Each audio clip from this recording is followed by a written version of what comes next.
Hello বন্ধুরা, কেমন আছো সবাই? আশা করি সবাই ভালো আছো। তো মর্নিংয়ে আজকে রান্না নিয়ে চলে এসেছি। তো আজকের আমাদের এনেছে কাটাপোনা মাছ। তো এই মাছের আজকের তরকারি হবে, তো সেই জন্য সেই রেসিপিটাই আমি তোমাদের সামনে নিয়ে এলাম। এটা সবার বাড়িতে প্রত্যেক দিনই মানে হয়েই থাকে, তো এটা নতুন কিছু বলার নেই, কিন্তু তবু আমি তোমাদের সামনে এটা আমি যেহেতু রান্না করছি, তো সেই জন্য ওটা তোমাদের সঙ্গে শেয়ার করছি। তো আমি যাই রান্না করি না কেন তোমাদের সঙ্গে শেয়ার করি, তো আজকের এই রান্নাটা করছি, কেন বা শেয়ার করব না? তো চলো শেয়ার করি। তো দেখতে থাকো তোমরা। এই যে মাছটা আমি ভালো করে ধুয়ে হলুদ মাখিয়ে রেডি করে রেখেছিলাম, তারপরে আমি তেলে দিয়ে দিয়েছি। মাছটা মচমচে করে ভেজে নিয়েছি, ভালো করে মচমচে করে ভেজে ওটাকে তুলে নিয়েছি। আর এইদিকে কেটে রেখেছি আলু, আর কেটে রেখেছি একটা পেঁয়াজ, আর কেটে রেখেছি ডাঁটা আর টমেটো, আর একটু এই যে দেখাচ্ছি তোমাদের অল্প সামান্য পরিমাণে আদা।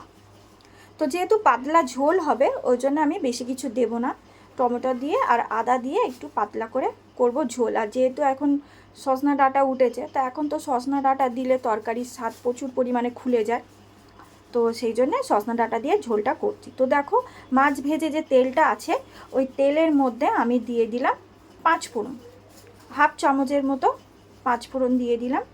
তো ঝোলের মধ্যে 5 ফোড়নটা দিলে টেস্টটা অন্যরকম হয়। তো কারা কারা দাও আমি জানি না, তো দিয়ে দেখবে, যারা দাও না খুব ভালো টেস্ট হয়। তো তারপরে দিয়ে দিলাম কেটে রাখা পেঁয়াজটা। তো পেঁয়াজটাও দেখো মচমচে করে ভেজে নিয়েছি। তারপরে দিয়ে দিলাম কেটে রাখা লম্বা লম্বা করে আলুগুলো। তো এই আলুগুলো দিয়ে তারপরে আমি একে ভালো করে ভেজে নেব, লাল লাল করে আলুগুলোকে ভেজে নেব। তো দেখো আমি ভেজে নিয়েছি।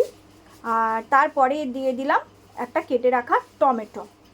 তো টমেটোটা দিয়ে দিয়েছি, দিয়ে ভালো করে নাড়াচাড়া করে নেব। তো যতক্ষণ না টমেটোটা একটু গলে যায় ততক্ষণ পর্যন্ত আমি এটাকে একটু তেলের মধ্যে হতে দেব। তো টমেটোটা দেখো এই যে একটুখানি নরম নরম টাইপের হয়ে গেছে। তো এরপরেই আমি দেব বাকি আদা বাটাটা। তো আদাটা আমি ঘষে নিয়েছিলাম, তো এই যে দিয়ে দিলাম এখানে 1 চামচের মতো আদা বাটা।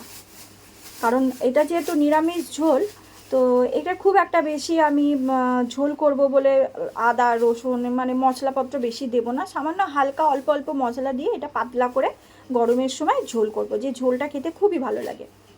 তো তারপরে দিয়ে দিয়েছি আদা, দেওয়ার পরে দিয়েছি এখানে 1 চামচ লঙ্কা গুঁড়ো, 1 চামচ হলুদ গুঁড়ো, আর দিয়েছি 1 চামচের মতো এই যে জিরে গুঁড়ো। তো দিয়ে আমি এটাকে ভালো করে কষে নেব। তো আগে কিন্তু কোনো জল দেব না, ভালো করে আগে কষে নেব। তো কষে নিয়ে তারপরে এতে আমি দিয়ে দিলাম এই যে পরিমাণ মতো জল।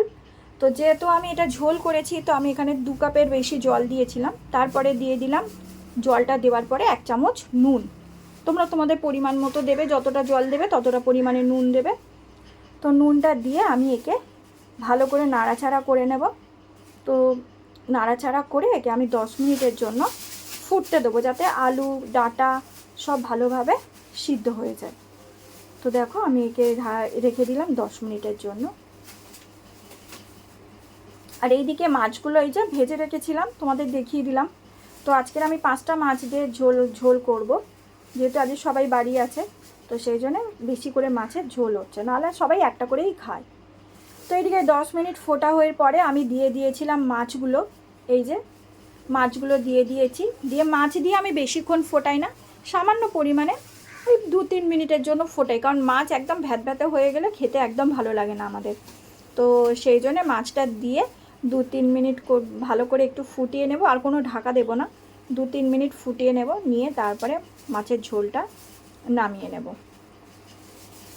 তো যাদের ঝিঙে আছে তারা ঝিঙেও দিতে পারো, খেতে আরও ভালো লাগে।